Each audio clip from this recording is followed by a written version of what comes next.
Hey everybody, it's Daryl back again. I just want to do a quick little video. Hopefully, when I get off work tomorrow, it's going to be warm enough and we're going to be able to do some beekeeping videos. The bad news is, I don't think I have many hives that are going to be alive. So I'm probably going to have to end up buying some bees and either some packages or maybe some nukes. But there's one of my chicken tractors. There's my other chicken tractor.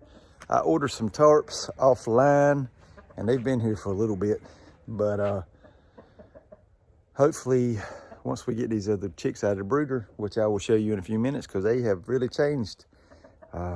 Today they're a week old and they've done some growing, but I want to show you my chickens that we got and also my quail setup.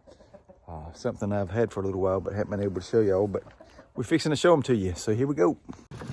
So here's my quail setup. I've got some, they call them no waste feeders, but they do waste a little bit of it.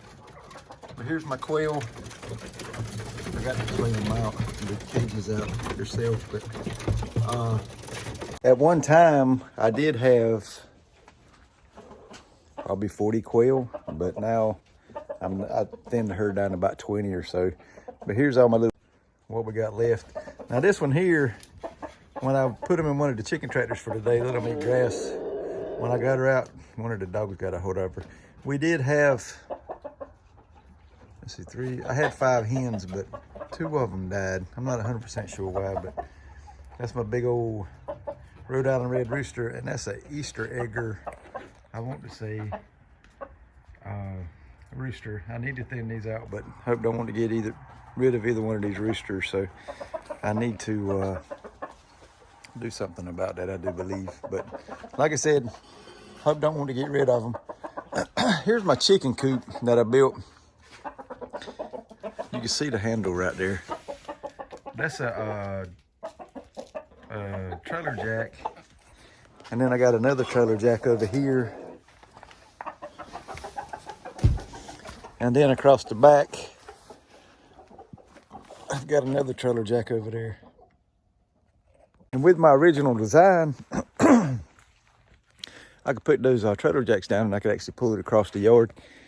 And it works pretty good doing that. The only issue is if it's any bit wet, you can't really pull it because it sinks down in the ground because it's so heavy. Hence the reason why I'm gonna build that other one.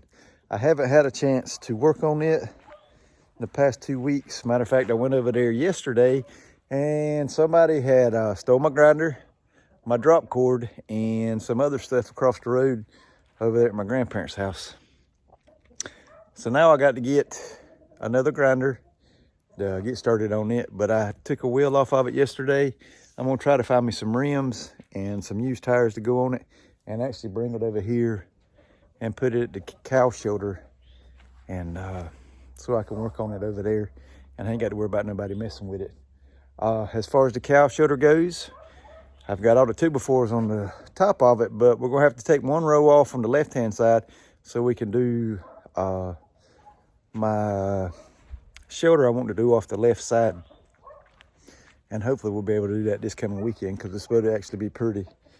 We couldn't work on it this weekend because my father-in-law was on call and he got called in, plus somebody had his tractor, so we didn't have a way to dig the holes. Because over there you definitely want something to dig the holes for you. You don't want to have to do it by hand because I did that with my corner post and that's no fun. But let's come in here to the brooder and I'll show you what the babies look like. So here's all the babies. They're doing good. In the morning times, I fill up the waters and put more feed in their stuff. And in the afternoons, all I pretty much have to do is give them some more water. If you'll notice, I changed my bulbs over to red ones. And it's been so warm here lately that I haven't been running my center one because I hadn't really needed it. So, but as you can see, they're all growing up and doing pretty good. Like I said, today they're a week old.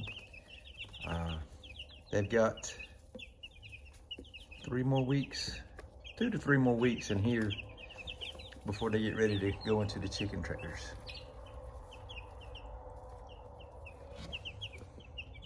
We haven't lost any more. We've still got 54.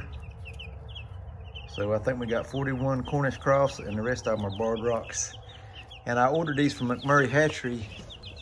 And let's see if anybody of y'all or any of y'all can tell me what kind of bird that is.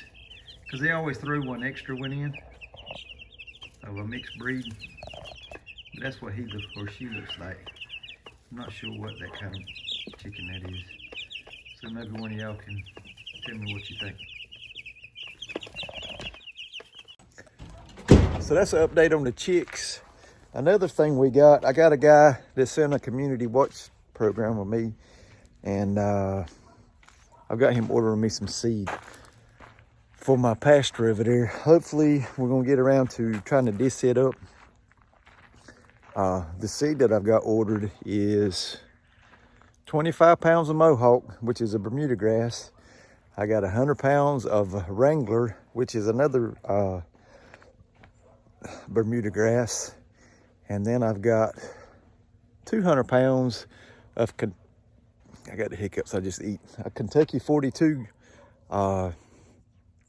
fescue, which is a type of fescue that's not toxic to cows and horses.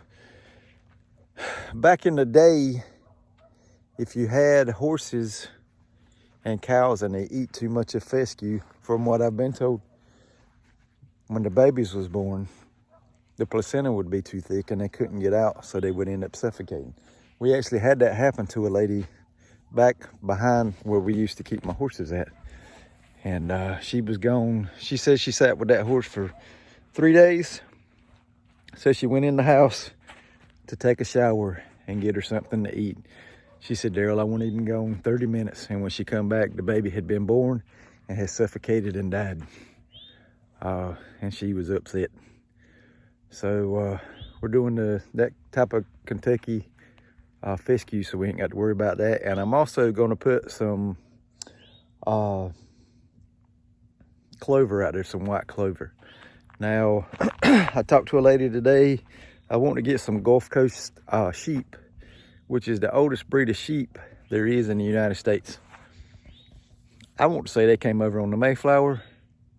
Not 100% sure on that, but I do know that they are the oldest sheep there is in the United States. And at one time, they were on the endangered list as far as the breed goes.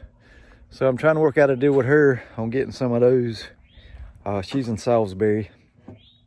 So I want to get some of those from her and see what we can do as far as sheep. I might end up getting some goats too. She said that goats will eat pigweed.